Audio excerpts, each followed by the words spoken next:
en Administración y Políticas Públicas por el CIDE, fue gestora de proyectos y analista de la Asociación Paradigma Ciudadano, Asociación Civil y del Instituto de Simone Beauvoir.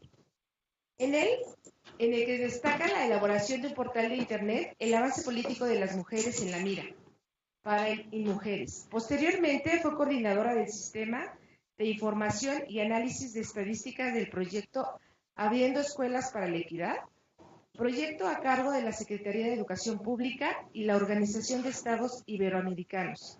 Actualmente es la directora de Evaluación Académica del CIDE. Asimismo, participa en distintos proyectos académicos relacionados con la perspectiva de género, como un proyecto de observación de aula con perspectiva de género en la educación media superior dentro del programa interdisciplinario de políticas y prácticas educativas. Y es una de las coordinadoras de un curso en línea de política y políticas públicas con perspectiva de género para y mujeres. En el 2015, su tesis titulada De la representación descriptiva a la representación sustantiva, análisis de las cuotas de género de los congresos estatales de México, obtuvo el premio a la mejor tesis otorgado por la Maestría de Administración y Políticas Públicas del CIDE. Gracias. Somos poquitos. Aquí físicamente creo que hay varios más conectados. Espero que me escuchen bien. En todo caso, si no escuchan bien, díganlo para saber. Este curso específicamente va a estar dividido en dos partes, porque uno no sé qué tan familiarizadas y familiarizados estén con el tema de género. No sé si hayan tomado cursos o sepan qué es, y creo que es importante primero, antes de saber qué es la transversalización de género y la evaluación con perspectiva de género, empezar un poco por qué es el género, qué es la perspectiva de género, ¿no? Y cómo se diferencia con otros conceptos. La primera parte del curso va a estar enfocada en eso. Vamos a ir un poco rápido para ya luego finalizar con diferentes marcos analíticos que nos van a ayudar a evaluar con perspectiva de género, ¿no? Las políticas públicas. Cualquier duda vía virtual o vía física, levantan la mano y lo discutimos, no hay ningún problema, me pueden interrumpir cuando quieran. Y sí les pido que tengan como apertura y se cuestionen ciertas cosas, porque el tema de género siempre va a tocar lo más cotidiano de nosotros, ¿no? De cómo vivimos las relaciones de poder que tenemos con hombres, mujeres, transgénero, lesbianas, gays, en fin, un montón de cosas. Entonces, para que tengan un poco más de apertura sobre el tema y tratemos de discutir un poco al respecto. Cualquier duda me dicen.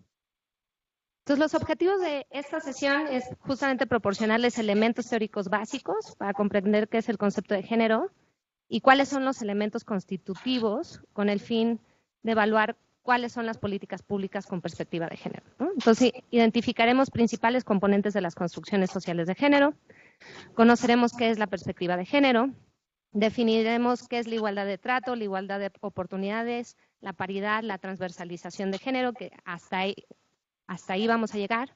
Conoceremos dos tipos de enfoque de evaluación, que es mujeres en el desarrollo y género en el desarrollo. Y conoceremos algunas herramientas de evaluación que podremos utilizar en nuestro trabajo para evaluar con perspectiva de género. ¿Tienen dudas? Me dicen. Entonces, un poco introducción a la teoría de género, ¿no?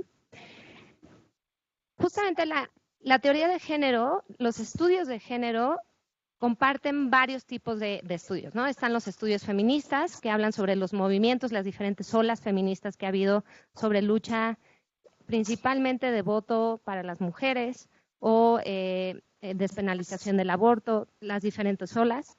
Estudios de mujeres, específicamente estos estudios tienen que ver más bien con estudios históricos sobre lo que han hecho ciertas mujeres en el tiempo, ¿no? Como lo fue Simone de Beauvoir, por ejemplo. Estudios, este es un nuevo campo de los estudios de género, que es estudios de masculinidades, y lo que trata un poco de ver este estudio o este análisis es tratar de ver por qué los hombres se comportan como se comportan y cuáles son las construcciones sociales en las que están inmersos específicamente los hombres, ¿no? y los estudios LGBTIQ, ¿no? Que ya después veremos qué es cada una de estas siglas, ¿no? En general, los estudios de género lo que nos ayudan es realmente a cuestionarnos si estas diferencias que pensamos entre hombres y mujeres son naturales o más bien son construcciones sociales. Iremos trabajando en ello poco a poco. Entonces, realmente lo que nos ayudan es entender, a cuestionar un poco el deber ser, ¿no?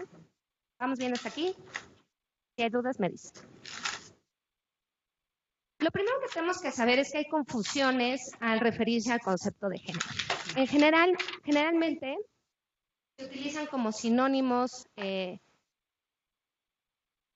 para referirse al grupo de las mujeres específicamente. Y eso es una confusión y es una grave confusión, ¿no?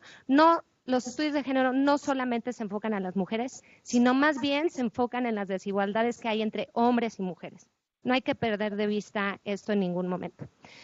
¿Y por qué se empezó a confundir el término? Justamente algunas estadounidenses americanas empezaron a escribir sobre temas de mujeres, específicamente estudios de mujeres, que es lo que vimos, y se dieron cuenta que no les publicaban sus papers, ¿no? O no les publicaban sus investigaciones. Entonces empezaron a cambiar el término de mujeres por género, porque sonaba más neutral, más objetivo, más serio, ¿no?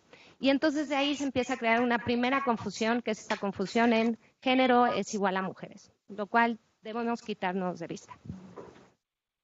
La segunda confusión que hay es entre género y sexo, ¿no? Y eso también hay que no confundirlos.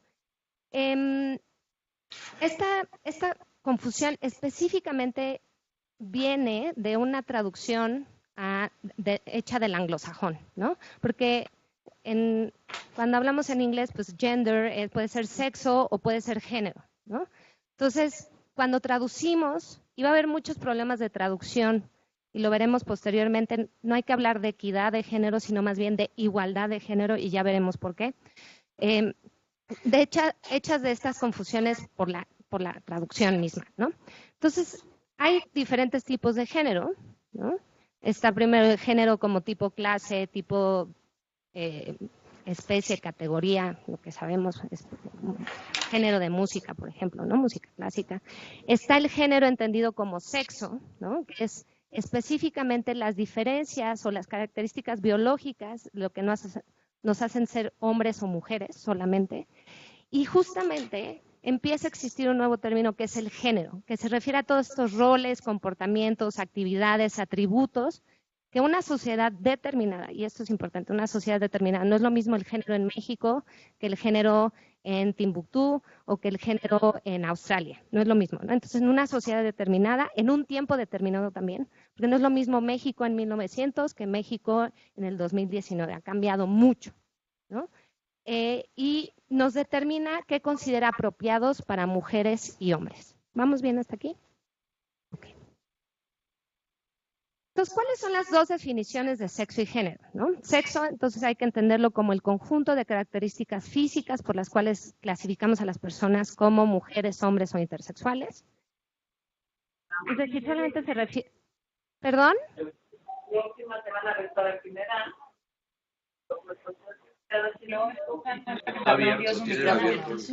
¿Tienen prendido su micrófono? ¿O era una pregunta? Creo que no se dan cuenta que... Ok. Entonces, lo que les decía, el sexo es características biológicas de lo que nos hace ser mujeres u hombres o intersexuales. Y solamente se refiere literalmente a nuestros aparatos reproductivos, ¿no? Y el género sí son todas estas cosas, todos estos atributos que consideramos que son apropiados para mujeres y hombres. ¿Vamos bien? ¿Dudas sobre los términos? No. Okay. Entonces, veamos un poco. La sociedad, y especialmente la sociedad occidental y también la oriental, se ha construido con base en la idea de que hay un sistema binario, ¿no? Que hay hombres y mujeres y que deben comportarse de cierta o cual manera, ¿no?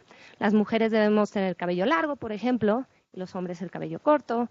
Los hombres a lo mejor en algunas sociedades está considerado tener barba, ¿no? Como muy masculino tener barba. Las mujeres tenemos que pintarnos, maquillarnos. Todo este tipo de atributos que asociamos a lo femenino y a lo masculino, ¿no? Pero no necesariamente es cierto para todas las personas.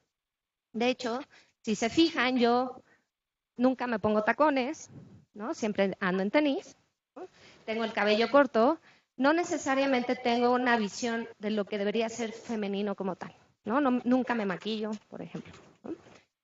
Entonces, en este sentido, existen muchas diversidades de género. Y la diversidad de género la define la ONU como el reconocimiento de que la preferencia y autoexpresión de muchas personas no encaja justamente en este sistema de género binario mujer-hombre. ¿Vamos bien hasta aquí? Bueno, y justamente por eso nace la bandera LGBTIQ, que sigue creciendo a A, ¿no? Y que sigue aumentando identidades de género, expresiones de género y orientaciones sexuales, ¿no? Todo el mundo entiende qué es la sigla LGBTIQ, ¿sí? No hay ningún problema con esto. Por ejemplo, L es de lesbiana, G es de gay, ¿no? Específicamente esos dos, el B también es bisexual. Esos tres se refieren a la orientación sexual de alguien, ¿no? Luego viene TTIQ, que puede ser transgénero, transexual y transvesti. El transgénero y transexual se refieren más bien a tu identidad de género interna, y transvesti tiene que ver más bien con tu expresión de género. Ahorita vamos a ver estos conceptos. Intersexual tiene que ver más bien con tu sexo, ¿no? Y queer tiene que ver con una orientación sexual, una nueva orientación sexual donde te puede gustar cualquiera, ¿no? Independientemente de cómo se vean físicamente. Entonces, todos estos que ven aquí implican una diversidad de género. No se van a comportar como lo que pensamos propiamente mujeres o propiamente hombres, y eso va a cambiar en el tiempo, y eso va a cambiar dependiendo de las sociedades. ¿Vamos bien hasta aquí? ¿Sí? ¿Dudas? Ahorita vamos a ir viendo. Entonces, un concepto importante de la teoría de género es la identidad de género. Todos nosotros tenemos un sexo, una identidad de género, una expresión de género y una orientación sexual. Todos, ¿no? No podemos escapar de ellos. La identidad de género se refiere más bien a nuestra percepción, a nuestra experiencia innata, interna, individual, psicológica de género que una persona tiene de sí misma. Y esta puede corresponder o no a su sexo biológico, ¿no? Que son las personas transgénero y transexuales, ¿no? Donde dicen, yo nací siendo mujer, nací siendo hombre, pero no me identifico con ese sexo. ¿Vamos bien hasta aquí? ¿Dudas sobre qué es identidad de género? El otro concepto que tenemos que tener claro de estas diversidades de género es la expresión de género.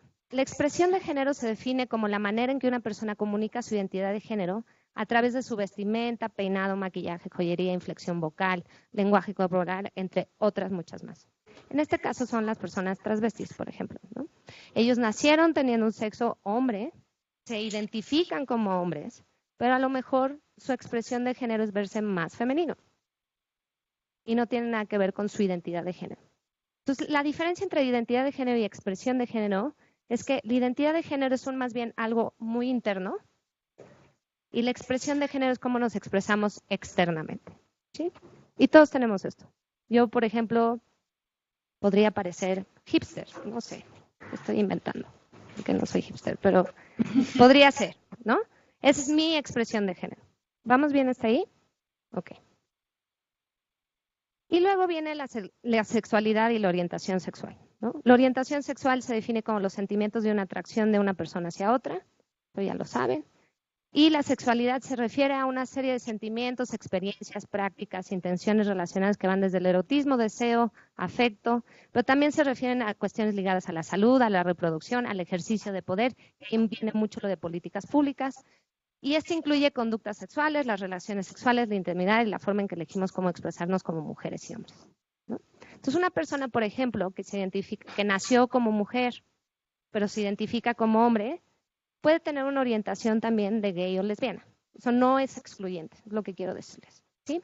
Todo esto, todos estos matices, todo este continuo, son todas las diversidades de género que tenemos que tener en cuenta cuando estamos haciendo políticas públicas. Por ejemplo, para la comunidad LGBTIQ. ¿Sí? ¿Vamos bien hasta aquí? ¿Dudas? Sí. Yo no entiendo bien la sexualidad.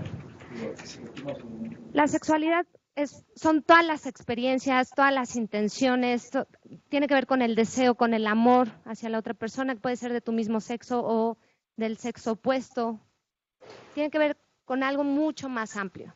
En cambio, la orientación sexual más bien tiene que ver con la atracción física que sientes por otra persona.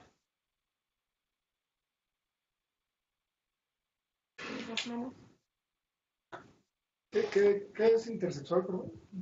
Intersexual, hay aberraciones genéticas. De hecho, es mucho más común de lo que piensan. Casi el 10% de la población mundial es intersexual. Donde podemos tener el sexo, últimamente lo que se ha pensado es que nada más había hombres y mujeres, ¿no? Y que nada más eran estas categorías fijas. Actualmente lo que la teoría nos dice es que es más bien un continuo, ¿no?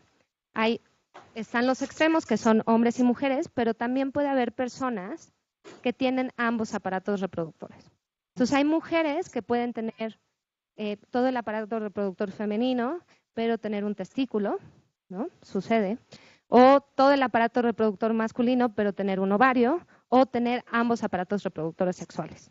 Y de hecho, hay todo un movimiento en Estados Unidos que lo que pasaba antes era en hospitales. Tú nacías y te definían una categoría, ¿no? Te decían, eres hombre o mujer, y si nacías con estos problemas genéticos, ¿no? Lo que hacían era escoger por ti y decir, tú tienes que ser hombre o tú tienes que ser mujer. Hoy por hoy en Estados Unidos sobre todo hay todo un movimiento para que las personas intersexuales no las operen desde chiquitas y ellos puedan decidir posteriormente qué identidad, qué sexo quieren tener, porque pues tienen ambos aparatos reproductores. Y de hecho es muy común, hay un nuevo estudio en Harvard sobre ratas y encontraron que es posible que tu sexo cambie a través del tiempo, lo cual sabemos tan poco de esto, que es grandioso, es un grandioso hallazgo, porque es decir, puedes haber nacido mujer, pero en algún momento algo pasó y empezar a desarrollar, por ejemplo, un testículo. Sucede, y le sucedió a estas ratas, y hay todo un estudio ahorita, lo acaban de sacar, ¿no? Sobre eso. Entonces, por eso les digo, hay muchas más personas intersexuales que las que pensamos que hay. De hecho, hay más personas intersexuales que personas que escriben con la izquierda, por ejemplo. Pero entonces se refiere a cuestiones biológicas. Se refiere a cuestiones biológicas completamente.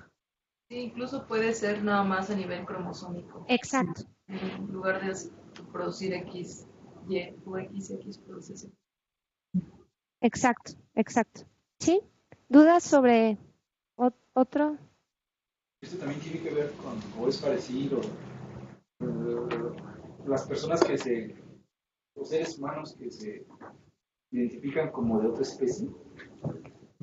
A ver, el ahora no conozco. Hay el caso de un francés que el tipo dice que para él es un caballo. No tiene que ver específicamente con eso. Eso tiene que ver más bien con su identidad, ¿no? Y eso tiene que ver más bien con algo internamente individual y psicológicamente de él específicamente. En cambio, lo intersexual tiene que ver más bien con cuestiones biológicas plenamente. O sea, no es genética. Lo otro es más bien cómo te identificas tú, en todo caso. No sabía que existía ese caso, la verdad. Incluso todavía en Francia, creo que por ley tienes derecho a que el Estado te pague tu cambio de sexo. Sí. Y él también anda, entonces, agarrándose de ahí, está solicitando que el Estado cambie, financie todas sus modificaciones físicas. Ok. Puede ser. No sabía que existía ese caso. Voy a tratar de leer al respecto. ¿Y qué es eso? Muchas gracias por compartir. Pero es diferente. Uno es genético y el otro es totalmente la identidad que tenemos sobre nosotros mismos, internamente. ¿Otra duda sobre esto? ¿Sobre las diversidades de género? Orientaciones sexuales. Queer, pansexual. ¿Seguros? No tengan pena. Es un tema como medio escabroso y polémico porque nos toca en lo más sensible de lo cotidiano. ¿Mm? Hola. ¿Sí? No, solo quería, hola, mi nombre es... ¿Mande? Solo quería mencionar, a propósito de estas dudas, a mí me gustó mucho el glosario que publicó el CONAPED, justamente sobre este tema. De hecho, está muy bueno el glosario que publicó CONAPRED. De hecho, trataré de mandárselo a Susi para que se los envíen a todos. Estaría padre. ¿Sí? Sí, de hecho, sí. ¿Alguna otra duda por allá virtualmente? Ok. Entonces, una vez que ya sabemos qué es sexo, qué es género, cuáles son las confusiones entre género, mujeres, género, sexo, cuál es la diversidad de género que pueda haber, ¿no? No nada más existe este sistema binario. Entonces ya llegamos a saber todos estos conceptos. Ahora podemos entender de dónde viene el concepto de género, ¿no? Y por qué vamos a evaluar con perspectiva de género. ¿Qué es eso? ¿No? Entonces, la primera persona que empezó a utilizar una categoría como tal de género fue Margaret Mead en 1935, y justamente ella fue a estudiar en 3 tribus que se encuentran en Papua Nueva Guinea, que está cerca de Australia, y estaba justamente buscando y analizando cuáles eran las relaciones de poder que tenían estas tribus, ¿no? Y se dio cuenta que efectivamente se comportaban muy distinto a cómo se comportaba la sociedad occidental.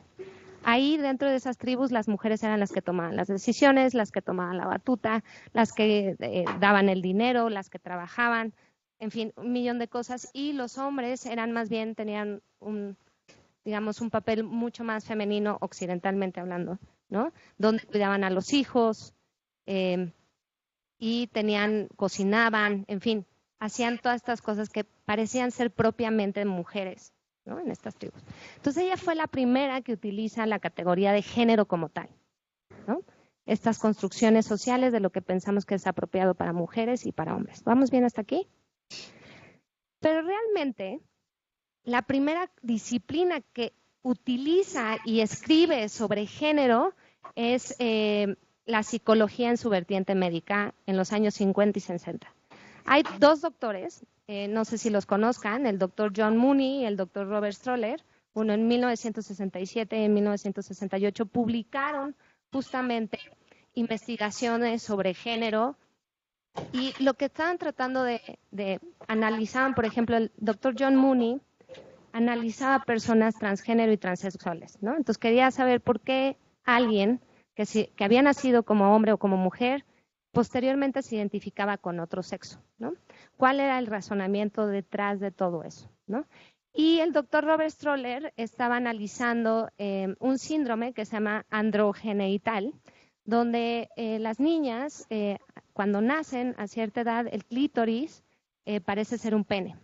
Entonces, hubo muchas, como les comentaba, ¿no? Antes te definías, eres hombre o mujer y te veían. Entonces, muchas veces los hospitales se equivocaban con este síndrome androgeneital y identificaban o categorizaban a una mujer como niño cuando no era niño, ¿no? Y eso traía muchos problemas porque los padres pensaban que era niño y entonces lo educaban como niño, ¿no? Entonces, hay 2 casos muy emblemáticos. Dr. John Mooney trabajaba en Harvard y el Dr. Robert Stroller trabajaba en Stanford. Y hay 2 casos representativos de ellos. El de Dr. John Mooney es sumamente conocido porque tocó otros temas más bien también de ética profesional y ética médica que no existía en ese momento, ¿no? Pero el caso se llama el caso de David Reimers. Y David Reimers, cuando tenía un gemelo, nació, era canadiense de Winnipeg, y su madre los fue a circuncisar en un hospital, y en el hospital hubo como una descarga eléctrica, y cuando estaban operando a David, le cortaron el pene, ¿no? Porque hubo una descarga eléctrica, le cortaron el pene, y en ese entonces no había manera de reconstruir los órganos genitales, pues era 1950, ¿no? Entonces, el doctor John Mooney estaba haciendo estudios en Estados Unidos y la mamá de estos dos gemelos lo ve en la tele y decide ir con él. Pero para esto ya habían pasado 2 años de que había pasado que le habían cortado el genital a David, ¿no? Entonces, el doctor John Mooney le propone a la mamá, y es un caso conocido, lo pueden buscar en internet, le propone a la mamá cambiar de sexo a David, ¿no? Y David, en algún momento, muy corto momento, se volvió Brenda. Y Brenda, pues obviamente tuvo un montón de problemas psicológicos, porque durante los 2 primeros años fue educado como hombre y de pronto le cambiaron el sexo, ¿no? Entonces, a los 14 años sus papás deciden decirle la verdad, termina reasignándose otra vez de sexo, termina volviéndose a cambiar a ser hombre y empieza toda una batalla legal con el doctor John Mooney, ¿no? Tiene una historia trágica porque termina suicidándose, David Raymer, obviamente. En ese caso en específico hizo que los hospitales médicos y sobre todo investigaciones en Estados Unidos tuvieran comités de ética sobre ciertos procedimientos quirúrgicos, por ejemplo, ¿no? El caso de Robert Stroller, el más famoso, es sobre también un niño que estaba siendo circuncisado en Nueva York y el rabino le dio un ataque cardíaco y también le cortó el miembro masculino y el doctor Robert Stroller trabajaba sobre temas del síndrome androgenital. Entonces lo que pasó es que nació una persona de muy bajos recursos, de una familia pobre, menonitas específicamente, y como tenía este síndrome androgenital donde el clítoris parecía un pene, lo definieron en ese momento en el hospital como hombre. Y entonces, como era una familia pobre, se lo llevaron, fueron a su comunidad y durante los 5 primeros años de su vida lo educaron como un hombre, pero realmente era una mujer. Entonces, ya cuando iba a la escuela, se da cuenta una profesora, una maestra, que los niños se burlan de esta persona, de Juanita, le vamos a poner, porque no tiene los nombres reales, ¿no?, de los pacientes. Y le pregunta a uno de sus compañeros que por qué se burlan de Juanita, y dice, bueno, es que cuando hace pipí se moja toda, porque pues no puede echar la firma, ¿no?, como tal. Y entonces se preocupa mucho la profesora y lleva al médico a Juanita y se dan cuenta que efectivamente no era un hombre, sino era una mujer y que durante mucho tiempo estuvo educada como hombre. Entonces, cuando le llega este caso a Robert Stroller, le proponen a Juanita pues empezar a reasignar su identidad de género, ¿no?, que era ser hombre. Y Juanita dice no. Digo que era mujer, reasignar su sexo a mujer, ¿no? Y Juanita dice, no, yo no quiero ser mujer, yo quiero ser hombre, siempre fui hombre, así me educaron, ¿no? Entonces, Juanita vivió, que es Juan, vive muy feliz y vivió muy feliz durante toda su vida siendo hombre, a pesar de que había nacido sexualmente como mujer. Estos 2 casos nos demuestran historias totalmente diferentes. Por ejemplo, David Raymer termina teniendo problemas psicológicos y termina suicidándose. Y el caso de Juanito termina siendo una persona feliz y muy feliz con la identidad de género que tenía, ¿no?, por ejemplo. Y lo que se dan cuenta es que cuando se construye el género en todo esto, ¿por qué en un caso sí tuvo problemas y en el otro caso no? ¿Por qué esta diferencia? Y justamente se dan cuenta que el género se construye a partir del lenguaje, a partir de cómo nos comunicamos, que es a partir de más o menos los 2 años. Sí. Una pregunta, si hoy viviera Juan y Juanita con la misma persona, o sea, si tuviéramos que etiquetarla como una orientación, o sea, con alguno de los tipos de géneros que conocemos hoy para entender o para conocerla más, porque en ese entonces no había la información que tenemos hoy, ¿qué sería Juan o Juanita? Yo me gusta utilizar como el gran paraguas, puede ser transgénero o transexual, dependiendo. Transgénero específicamente ya recibiste como un tratamiento quirúrgico al respecto. Transexual todavía no, pero te identificas como eso. Y transexual tiene también tuvo una connotación muy negativa anteriormente. Entonces prefieren utilizar transgénero. Yo la verdad prefiero utilizar el paraguas, sería trans, ¿no? Trans. Porque Juan se identificaba como hombre. Pero supongo Independientemente de que había nacido mujer. Ajá, y su orientación sexual. Su orientación sexual no te platica en el caso su orientación sexual, pero su orientación sexual podría ser lesbiana, gay o bisexual. Ah, ok. No, o sea, no, lo que les decía, no son excluyentes. Yo puedo, me voy a poner yo como ejemplo, ¿no? Yo pude haber nacido como mujer, pero realmente me identifico como hombre, pero me gustan los hombres. Podría ser. O sea, no es excluyente, es lo que les digo. Por eso hay que definir muy bien qué es identidad de género, expresión de género y orientación sexual. Tienen que ver con procesos totalmente distintos y todos nosotros tenemos justamente eso, un género, una identidad de género, un sexo, una expresión de género y una orientación sexual. No son excluyentes. ¿Dudas? Sí. Llegué tarde, pero... No te preocupes. Pero nada más transgénero y transexual. Transgénero es ya te cambiaste quirúrgicamente y transexual es que te identificas, pero todavía no has hecho tu transformación pero tal vez totalmente. no la quieres hacer. Tal vez no la quieres hacer. Okay. O sea, transexual no implica que necesariamente vayas a hacer un cambio. No necesariamente. Gracias. O sea, perdón, siendo una Hola, buenas tardes. Espera un segundo y ahorita te atiendo virtualmente. O sea, te puedes identificar como hombre teniendo órganos genitales de mujer. Sí. Ya.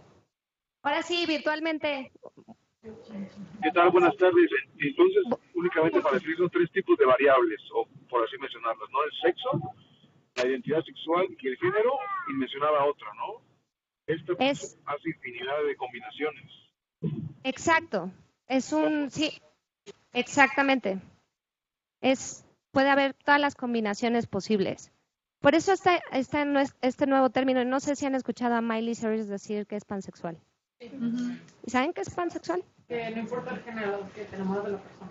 Exacto, te enamoras de la persona independientemente de si es gay, lesbiana, bisexual, transexual, transgénero, queer, lo que sea. Te enamoras de la persona. ¿Sí? Igual tiene que ver mucho con lo que dicen las personas no binarias, ¿no? Que no se identifican ni con hombres ni con mujeres.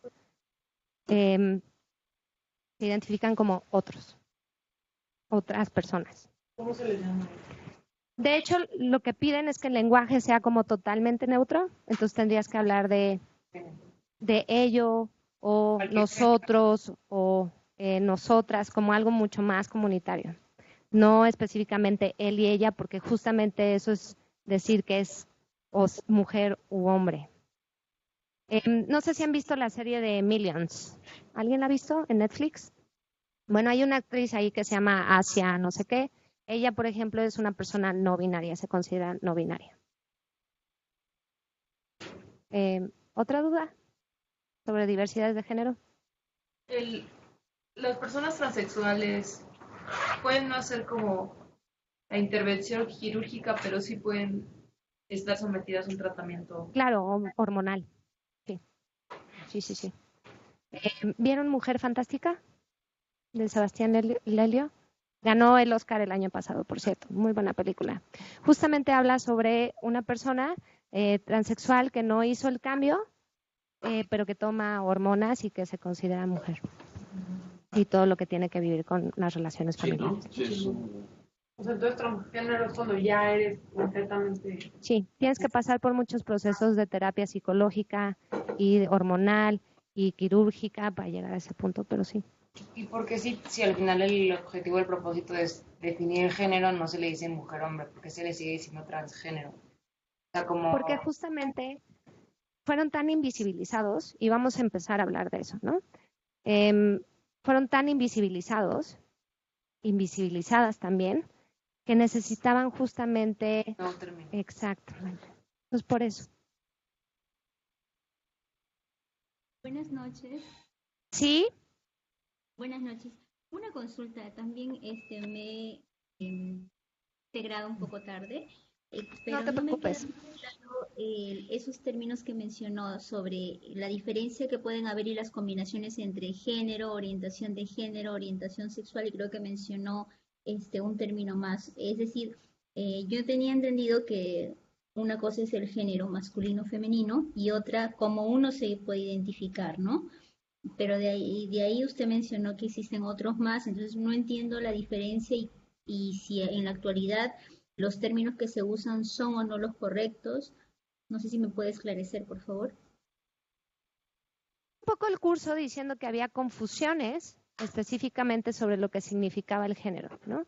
El género está muy confundido con equipararlo con mujeres, por ejemplo, lo cual es una confusión grave y no deberíamos utilizarla porque género no significa eso, significa todas las construcciones sociales de lo que nos hace propiamente mujeres o propiamente hombres, también no hay que olvidar la otra parte. Y la otra confusión que hay es entre género y sexo, que esa era tu primera pregunta, ¿no?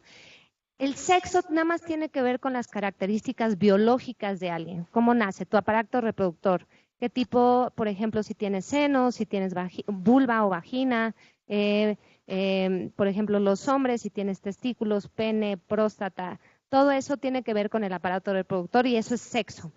El género se confunde con sexo por una traducción hecha al anglosajón, donde gender también puede, en inglés también puede significar sexo.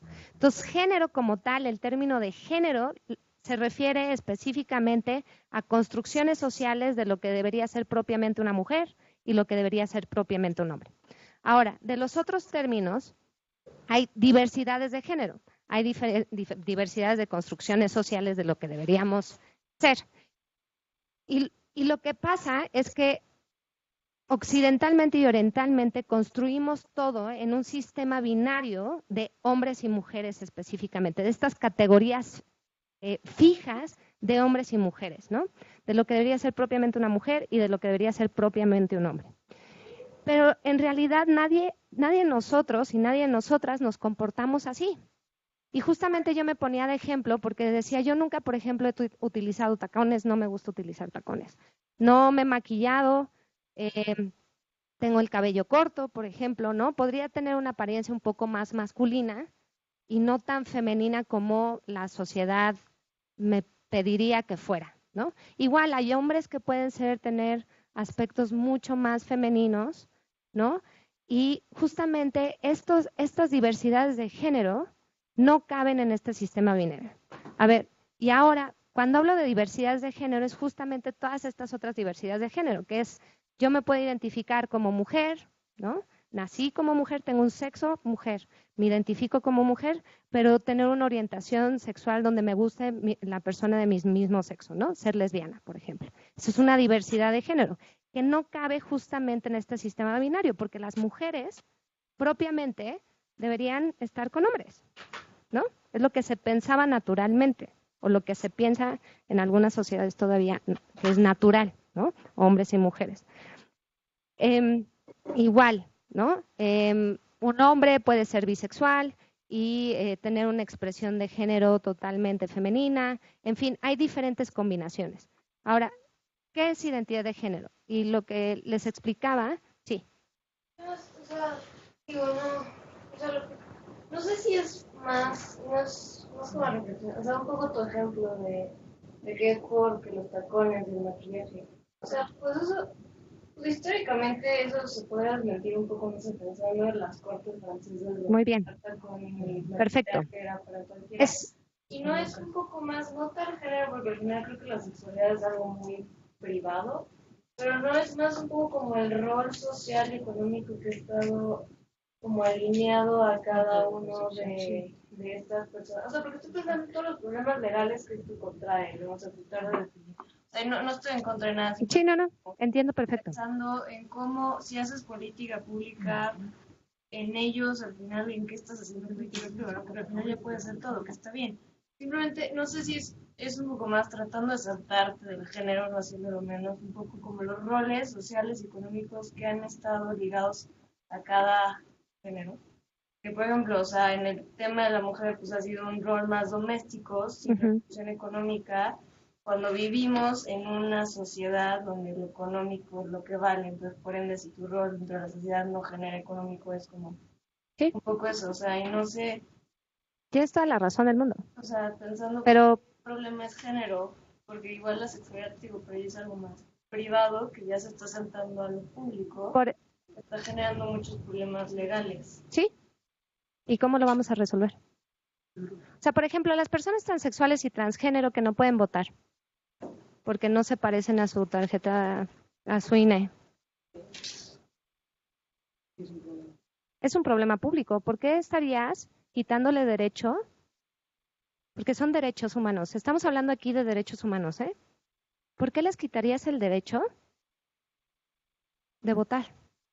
Solamente porque no se parecen a su identificación. Pero ahí, como dirías, hay falta de desarrollo tecnológico, ¿no? Porque igual hay países que es a partir de huellas digitales, ¿sabes? Que ahí ya no estaría un poco... Claro. Bien, en línea, o sea, ¿por qué? O sea, si cambias, o si ya no te pareces a tu foto, cambias, tomas otra foto, ¿no? O sea, eso es lo hacemos. Pero el problema es que te piden tu acta de nacimiento. Y tú no puedes legalmente, o ya no podía, ahorita ya puedes, ¿eh? En la Ciudad de México, por cierto, ya se puede. Ya puedes cambiar tu acta de nacimiento si eres una persona transexual y transgénero, no es en todos los estados. Y el INE hizo todo un esfuerzo hace muy poco, en 2017 creo, para justamente estas personas que no se parecían a su fotografía y que se identificaban como transgénero o transexuales pudieran votar. Eso no es una política pública como tal, porque ¿qué es una política pública? Es algo mucho más grande, eso fue un programa, ¿sí? Una política pública tiene que tener muchas aristas y tiene que estar integrada en muchas, no nada más es la foto, no vas a acabar la desigualdad hacia las personas trans solamente con cambiando la foto, tiene que haber mucho más, ¿no? Entonces esto es un programa, pero lo hizo el INE. Y sí tenemos que ir moviéndonos hacia allá. Y sí quiero que piensen en derechos humanos, porque el marco de derechos humanos que tenemos a partir de la Segunda Guerra Mundial es lo que nos va a establecer muchas cosas también de la teoría de género. Sí. O sea, y no hice una pregunta, pero, o sea, ¿es dónde está el límite? Porque igual como comentaba de los igual de repente dice que es el caballo y entra dentro de los derechos humanos. O sea, sabes que al final se pueden colar un buen de cosas en esto. Pues, vamos a poner un límite o no, y a partir de qué vamos a legislar. No, estoy de acuerdo. Y es una pregunta que hay que seguir debatiendo. O sea, no te tengo una respuesta. ¿Cuál es el límite? ¿Cuál era el límite antes? Las mujeres no podían votar. Y quizás... Y quizás... Quizás también por el número de individuos que están enfrentando el mismo problema, ¿no? O sea, en este caso, pues son un número de individuos trans, un número de individuos, no sé, lesbianas, todo, en ese sentido, ¿no? Aquí es un individuo con que quiere ser caballo u otro que quiere ser perro y así sucesivamente. Entonces, al momento de tener un número más grande, quizás, digo, estoy suponiendo, un número más grande de personas que están vulneradas en un derecho, en ese caso se vuelve un problema público. De hecho, con que una persona esté vulnerada en ese derecho, podrías hacer una política pública, porque es lo que les han enseñado aquí de políticas públicas, hay valores, y hay valores que se contradicen, ¿no? ¿Estamos de acuerdo? Derechos humanos, o sea, siempre vas a tener que poner en balanza ciertos valores. Si vemos, por ejemplo, que no tiene nada que ver con género, pero si vemos, por ejemplo, el problema de drogas que vivimos en el país, puedes verlo desde un valor de seguridad. De salud. Puedes verlo desde un valor de salud. Deberías. A lo mejor deberías, ¿no? Son diferentes estrategias que te van a llevar a diferentes acciones, ¿no? Pero se contraponen, no puedes tener ambas a la vez. No puedes tener una visión de seguridad y al mismo tiempo una visión de salud. No se puede. Porque los recursos, como saben, son escasos. Y tienes un presupuesto. Entonces ustedes tienen que pensar en eso. En este caso en específico, este enfoque de género, es un enfoque que está dentro del marco de derechos humanos. Y así tienen que tener esa visión. No es una visión de eficiencia ni de eficacia, no, es de derechos humanos. Y tú pusiste un ejemplo, muy cierto. Antes las cortes francesas utilizaban tacones y eso demostraba, por ejemplo, el rey Sol, Luis XIV, utilizaba unos tacones cañones y eso demostraba, de hecho, masculinidad, ¿no? Que era muy masculino, muy fuerte, muy poderoso. Y eso cambió en algún momento. Otro ejemplo como eso es, antes las mujeres no podíamos utilizar pantalones y creo que todas llevamos pantalones ahorita. Nos metían a la cárcel por utilizar pantalones. Ha ido cambiando. La concepción de género ha ido cambiando. ¿Cuál es el límite? Pues no sé. Antes el límite era que las mujeres no podían votar. Ahora ya podemos votar. O que los afrodescendientes no podían votar. ¿Cuál es el límite realmente? No lo sé. No sé si esta persona, porque quiere volverse caballo, se suicide. Prefiero eso a dejarlo. ¿Afecta algo a la sociedad que se vuelva caballo? ¿Afecta a alguien que alguien se quiera cambiar el sexo internamente porque se identifica así? No te afecta en nada a ti específicamente. El que va a llevar justamente ese proceso va a ser esa persona, no tú. Pero tenemos justamente estas construcciones sociales de lo que deberíamos ser, de lo que debería ser una relación de pareja, por ejemplo, hombres y mujeres. O tenemos expectativas. Y justamente decías algo muy cierto, ¿no? Las tareas domésticas actualmente no son valorizadas, no son monetizadas. Y una de las luchas feministas actualmente es justamente decir, hey, todo el trabajo que se hace doméstico no es nada. Vale mucho. ¿Por qué? Porque es un trabajo de cuidado y las sociedades no pueden existir sin ese trabajo de cuidado que hacen las mujeres mayoritariamente. Y hay que monetizarlo. Y justamente lo que buscan ahorita es que se incluya en el PIB, ¿no? O bueno, no sé si sabían, pero ¿sí? ¿Tenías una duda? Sí, es que yo creo que, o sea, el mismo tema de un límite o no, creo que lo que pasa con el tiempo en todos lados es que se va normalizando. O sea, todavía para nosotros puede ser muy raro, como en su momento el tema del pantalón, o porque no está normalizado, porque necesitas 30 años de verlo en todos lados para que tu cabeza empiece a pensar que es normal. Pero si hay un cuerpo encargado o un ente encargado de normalizar, o que sería lo mismo de que el límite, que decide aceptar como normal o como incluirlo en lo cotidiano y que no. O sea, sí creo que al final hay un tema de límite, aunque no afecte al ente y pues es algo que se tiene que decidir como se decidió el pantalón, ¿no? Sí.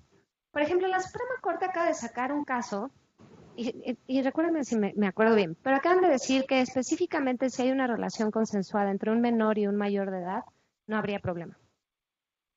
Todo el mundo saltó, porque puede llevar a casos de pedofilia, ¿no? ¿Cuál es el límite ahí? Yo no sé, ¿eh? Y les soy sincera, a mí me genera problemas, ¿no? Porque sí pueden tener una relación consensuada, pero ¿cómo puede tener una relación consensuada un menor con un mayor de edad? Tendría que haber un especialista que lo evalúe. Claro, Igual que el tema del caballo, o sea, tendría que haber un especialista que evalúe si en realidad su condición de caballo no es una amenaza. Para la sociedad, sí. ¿no? Todo ese tipo de cosas, pero eso es justamente lo que van a estar ustedes en sus trabajos, ¿no? Tratando de encontrar esos límites y no van a tener una respuesta inmediata. Yo no la tengo. ¿Cuál es el límite? No lo sé, pero creo que entre más se abran estos temas y más los discutas y más trates de entender y más te capacites, ¿no? Entonces puedes ir empujando un poco a tener un acuerdo en común en sociedad, porque finalmente sí vivimos en democracia, ¿no? Pero al final eso, o sea, como que no se vuelve un poco ineficiente ya hablando como a nivel global, caso por caso. Claro. O sea, no sé, es que, o sea, y partiendo que no tengo nada contra, pero perdona que al final las clasificaciones sí te sirven, pensando en política pública, no sé, digo que en México esto no pasa por las mujeres, ¿no? O sea, que el maternal leave, ¿no? Que al final, pues sí, tienes que tener ciertas características biológicas para tener un hijo y que te dé cierto apoyo el Estado para que te sigan pagando y el seguro médico. Entonces, al final, cada vez que algo que no, que quién sabe qué sexo es y va a ser como, a ver, te vamos a dar materia. O sea, como que siento que ya socialmente se vuelve súper ineficiente, ¿no? Puede ser ineficiente, pero justamente lo que les digo, marco de derechos humanos no es eficiencia. Se contrapone totalmente. Y es lo que les digo, que piensen en los valores que están aplicando en las políticas públicas o programas que van a aplicar en sus trabajos o que van a decidir. No siempre puedes tener todos los valores. Va a haber valores que son muy parecidos, ¿no? Y que sí puedes poner en conjunto. Va a haber otros valores que no. Derechos humanos es un valor que se contrapone totalmente a la eficiencia y la eficacia. Y se los digo desde este momento. Porque aunque una persona lo tenga, una persona le estés negando ese derecho humano, está mal y deberías tener políticas públicas para atender a esa persona. Pero en cambio, si lo piensas desde una visión desde eficiencia y eficacia, pues no, porque nada más es una persona.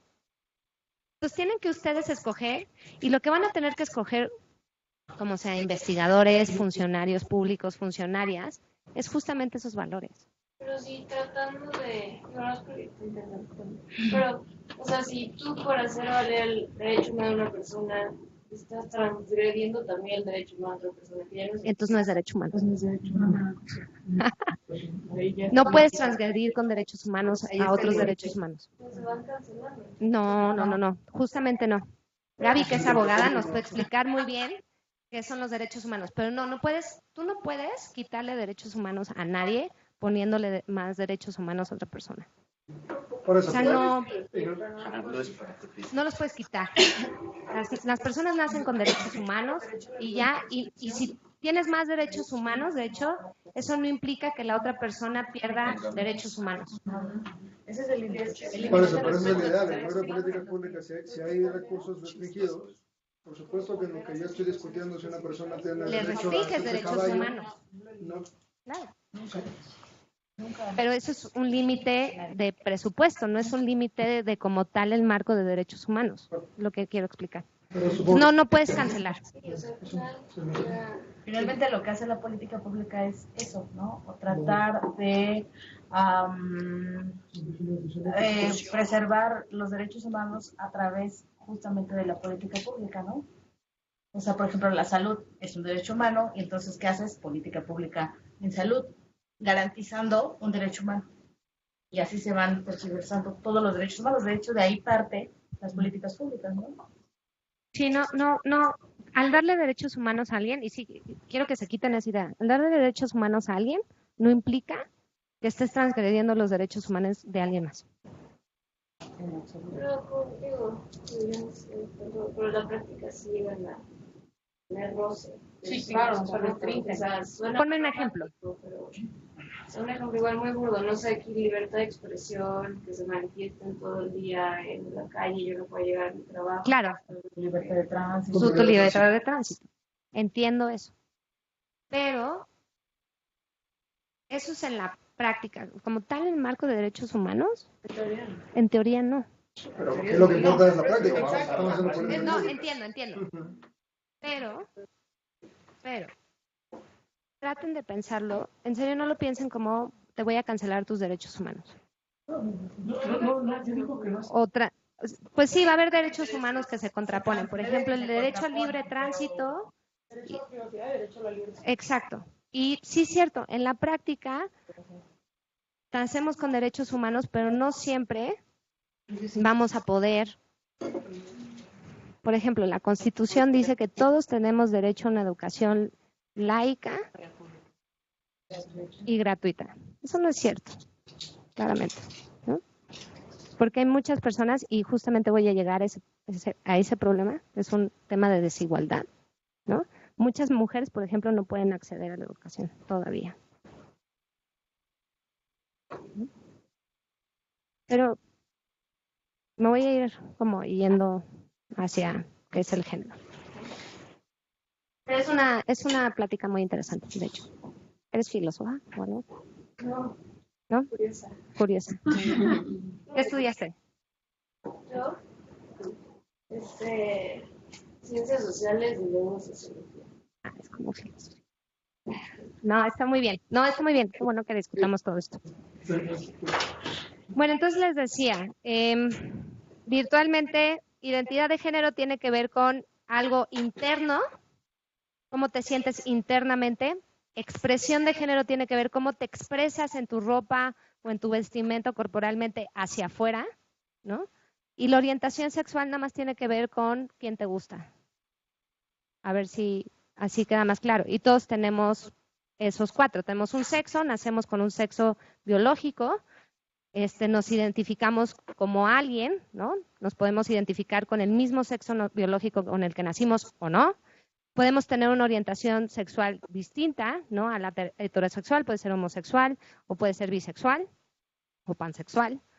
Y podemos expresarnos no necesariamente totalmente masculinos ni totalmente femeninos, puede ser un continuo, ¿no? No sé si quedó más claro esos conceptos así. Entonces, ya que les platiqué de la historia de los antecedentes de género, la primera persona ya en ciencias sociales que define género, sí. ¿Se puede contraponer la orientación y la sexualidad? Sí, o sea, que digas, yo me gusta Juan, pero mi experiencia es con mujeres. Me gustan los hombres. Sí, tu sexualidad es todo eso. Te gusta Juan a lo mejor y tu experiencia es con mujeres, es todo eso engloba la sexualidad. Todo eso engloba la sexualidad. No es uno o el otro, es todo eso. Es el deseo que sientes por Juan y las relaciones sexuales que también tienes con mujeres. O sea, es todo eso. Todo eso tiene que ver con la sexualidad. Más bien. ¿Dudas? ¿Hasta aquí? ¿Otra? Bueno, yo, o sea, no sé si vas a seguir como en ese tema, pero me quedé con la duda antes de la pregunta, que estabas diciendo que justo es muy importante la edad de 2 años. Ah, sí. Entonces no había terminado de platicarles esto, ¿no? Entonces estos 2 casos, lo que identificaron estos 2 doctores con un montón de pacientes, ¿no? Porque no fueron los únicos 2 pacientes que tuvieron muchísimos pacientes. Esos fueron los más representativos como tal. Se dieron cuenta que el género, estas construcciones sociales que hacemos de lo femenino o masculino, o cómo debemos comportarnos, o qué actitudes o atributos debemos tener hacia la vida como mujeres o hombres, realmente se crea con el lenguaje. Y el lenguaje más o menos empezamos a hablar más o menos entre 1 año y medio y 2. Entonces, por eso, el caso de Juanito o Juanita no tuvo ningún problema porque desde recién nacido o recién nacida lo educaron así. No hubo este switch o este cambio brusco que hubo con David Reimer, por ejemplo, que cuando ya tenía 2 años le hicieron, lo operaron quirúrgicamente, ¿no? Entonces, justamente se dan cuenta de esto. Entonces, a los 2 años, nosotros, aunque no hayamos hablado, durante 2 años hemos consumido un montón de cosas de lo que nos dicen ser propiamente mujeres y propiamente hombres. ¿Me podría decir que a los 2 años ya estás muy definido? Sí, estás muy definido y tienes un montón de construcciones sociales dentro de ti. Sí. Sí. Por ejemplo, ¿no? Todo ese tipo de baby shower, por ejemplo, ¿no? Que ahorita está lo como de revelación de sexo, ¿no? Entonces explotan un balón y es rosa y es azul, ¿no? Esos, por ejemplo, son construcciones sociales de lo que pensamos que es femenino y masculino, ¿no? El rosa ahorita lo pensamos como femenino, el azul como masculino. Antes esto no era así, por cierto. Antes era al revés. Antes el azul era para mujeres y el rosa era para los niños. Cambia. Entonces, una vez que les platiqué todo esto de antecedentes de género, que empiezan a utilizar la palabra género como tal, ya por primera vez en ciencias sociales, una mujer que se llama John Scott, en una investigación que hace que se llama El género, una categoría útil para el análisis histórico de 1990, define por primera vez, porque ni siquiera John Stroller ni John Mooney habían definido qué era realmente el género, y tampoco Margaret Mead, había tintes, ¿no?, de que eran estas construcciones sociales, pero nadie lo había definido como tal. Y ella es la primera persona que lo define, y lo define como: el género es un elemento constitutivo de las relaciones sociales basadas en las diferencias que distinguen a los sexos, ¿no? O sea, ¿cómo nos distinguimos si eres hombre o mujer? Tienes que tener estos atributos o estos otros atributos. Y por otra parte, el género es una forma primaria de relaciones significantes de poder. Y ahí tiene que ver un poder sobre y que lo vamos a ver posteriormente, es de desigualdad, ¿no? ¿Qué valoramos más y qué valoramos menos? Como comentó la compañera, actualmente valoramos menos actividades domésticas que ir al mercado laboral, por ejemplo, ¿no? Estas son las relaciones de poder que hablamos. ¿Dudas hasta aquí sobre esta definición? Les puse todo este chorizo, pero ahorita se los explico, es porque les voy a mandar la presentación. Entonces, en la primera definición, que es esta, son las construcciones sociales basadas en estos dos sexos, distingue 4 elementos constitutivos. ¿Por qué decimos que una cosa es de mujeres y por qué decimos que otra cosa es de hombres, ¿no? Por ejemplo. Entonces, justamente distingue 4 elementos y dice, el primero son estos símbolos, mitos que se encuentran culturalmente por ahí, ¿no? Volando, ¿no? Y que evocan representaciones múltiples de lo que es ser mujer o de lo que es ser hombre, ¿no? ¿Qué ejemplos pueden, por ejemplo, el rosa y el azul? Los dibujos del baño también, ¿no? El dibujo del baño, del vestido. El dibujo del baño, del vestido, por ejemplo. Por ejemplo, todos estos son símbolos. El símbolo, por ejemplo, de la Virgen, o de que nos tenemos que vestir de blanco cuando nos casamos. Todos esos son símbolos, ¿no? Son símbolos que evocan ciertas construcciones sociales, ¿no? Normalmente vestirnos de blanco implica pureza, ¿no? Virginidad, pero no lo discutimos, nada más lo vemos y no lo comemos así, ¿no? Lo adoptamos. Estos símbolos, mitos que nos hacemos sobre lo que debería ser propiamente mujeres y propiamente hombres,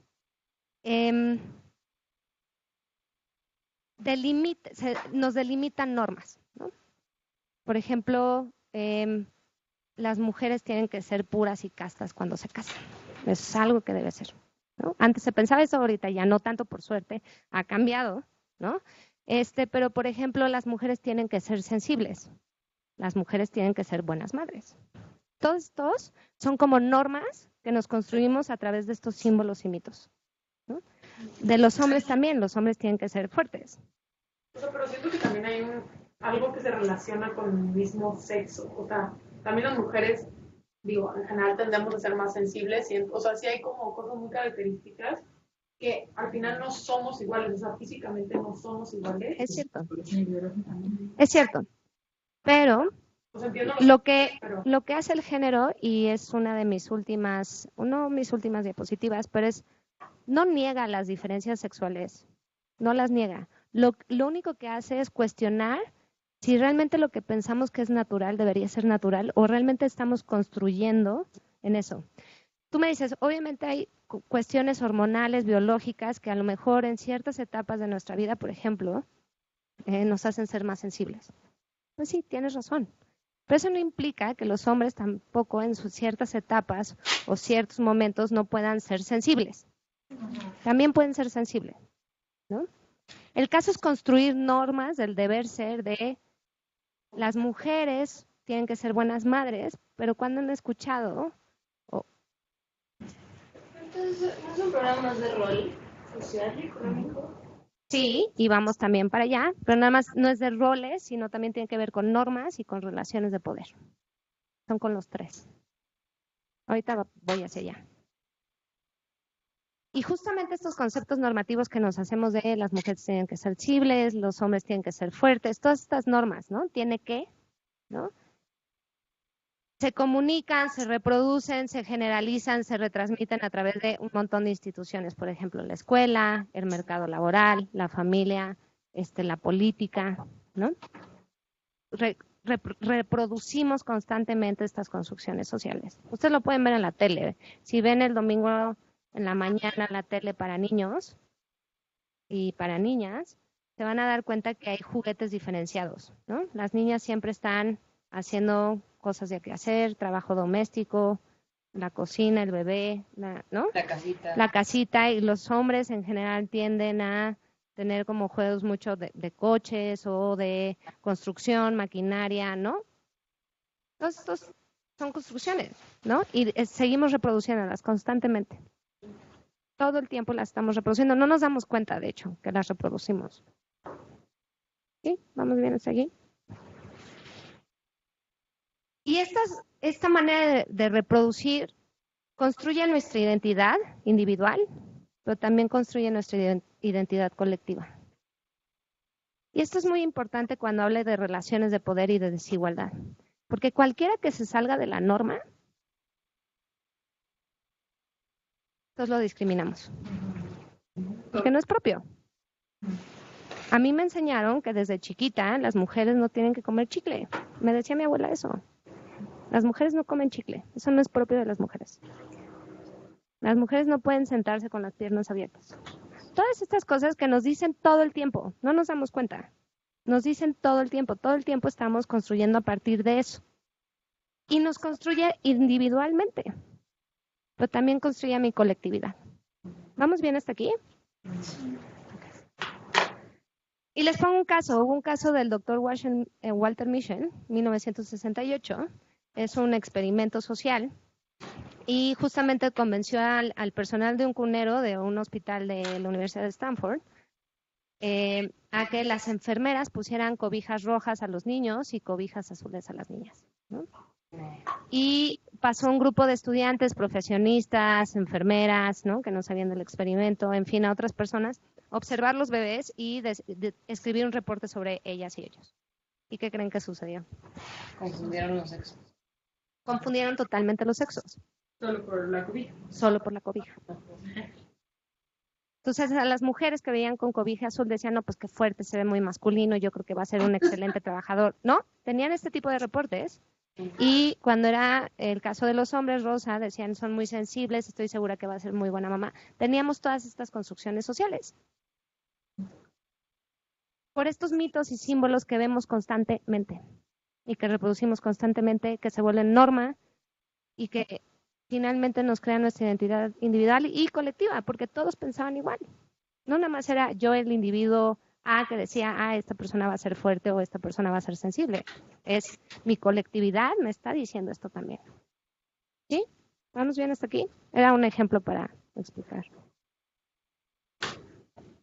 Pero hay una segunda parte de la definición que tiene que ver justamente con el poder, ¿no? Y aquí es un poder definido, porque hay diferentes, si son politólogos, hay diferentes maneras de definir el poder. Está Foucault, en fin, hay un montón, ¿no? Aquí el poder, John Scott lo define como dominación, ¿no?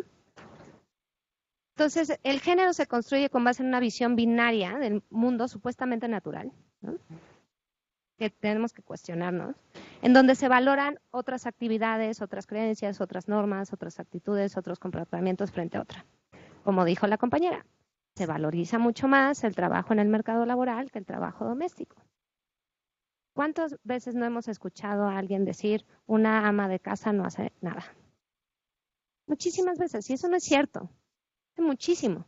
De hecho, si monetizamos, y lo han hecho algunas feministas en México, el trabajo doméstico de una mujer equivale a 18,000 pesos mensuales. Es un montón de dinero. Pero valorizamos menos esas actividades. ¿Vamos bien hasta aquí? Y eso es el poder, las relaciones de poder. Y ahí sí vamos, normas, roles y relaciones de poder. Entonces, justamente todo esto, toda esta definición de John Scott, estas dos partes de la definición donde los 4 elementos constitutivos de género y las relaciones de poder, las podemos como sintetizar en 3 ideas clave, que son las normas de género, los roles de género y las relaciones de género. Las normas de género son ideas sobre cómo debemos ser, actuar las mujeres y los hombres, ¿no? Son las expectativas que tenemos nosotros. Es lo que les decía.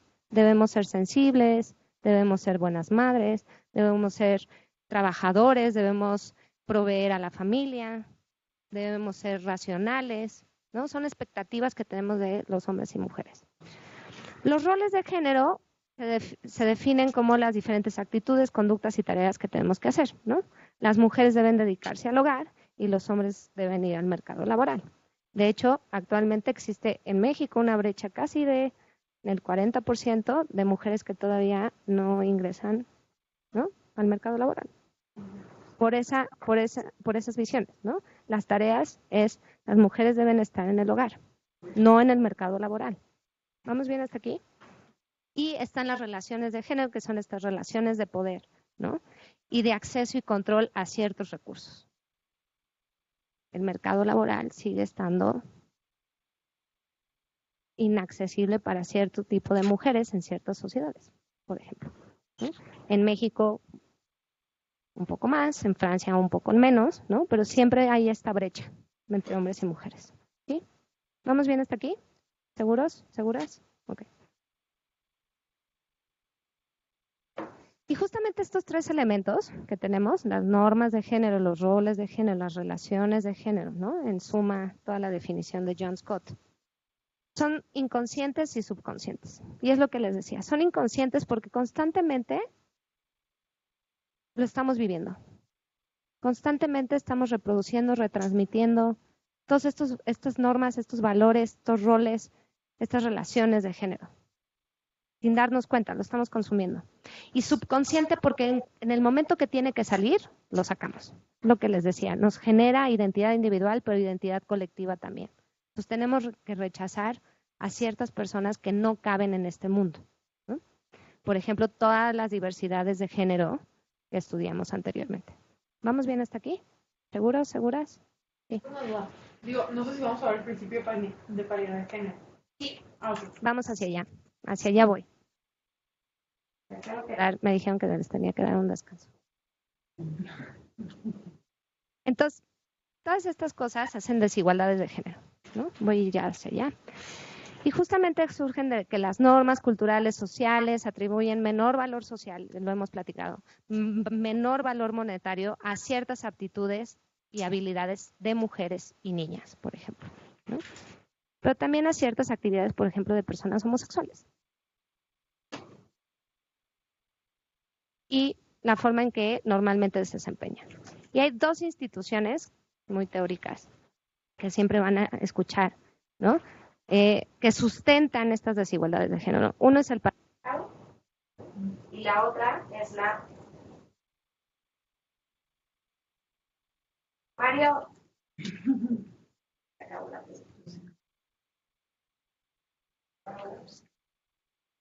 Si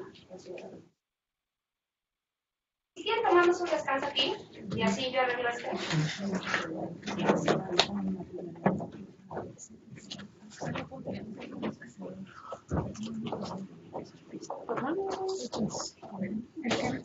Voy a contar. Presiona con sus correos, manda más.